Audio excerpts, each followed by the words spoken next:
Hello guys, welcome back to my channel. আজকের মোরলা মাছের ঝাল বানালাম। তো ভিডিওটা শুরু থেকে শেষ পর্যন্ত দেখো কিভাবে বানাচ্ছি।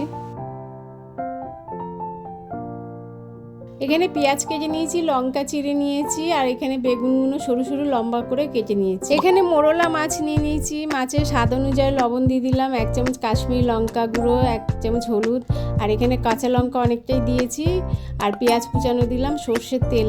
এগুলো আলগা হাতে মেখে নেবো। ওর মধ্যে একটা টমেটো দিয়ে দিলাম, দিয়ে ওটাও আলগা হাতে মেখে নেবো। কড়াইতে সর্ষের তেল দিয়ে দিলাম, বেগুনগুলো দিয়ে দিয়েছি, দিয়ে হালকা করে একটু নেড়ে নিলাম, একটু হালকা হলুদ দিয়েছি, ওটা লাল লাল করে ভেজে তুলে নেবো বেগুন। ওই তেলেই একটু কালো জিরে দিয়ে দিয়েছি, দিয়ে মাখা মাছগুলো দিয়ে দিলাম। মাছটা আমার এক সাইড হয়ে গেছে, এবার উল্টে দেবো। হালকা হাতে উল্টাতে হবে, বেশি ঘন ঘন উল্টালে হবে না, ভেঙে যাবে। মাছটা আমি 2 সাইড হালকা করে ভেজে নিলাম, দিয়ে একটু জল দিয়েছি, ভাজা বেগুনটাও দিয়ে দিলাম। বেগুনটা দিয়ে ভালো করে একটু নেড়ে চেড়ে রাখবো। মাছটা আমার রান্না হয়ে গেছে, এবার নামিয়ে নেব। মাছটা আমার দেখো একটা থালায় নিয়েছি, আর খেতেও খুব ভালো হয়েছিল। আর মোরলা মাছ তো সবাই সব রকমভাবেই বানাও, এভাবে বানিয়ে একদিন খেয়ে দেখো, খুবই ভালো লাগবে দুপুরে গরম ভাতের সাথে।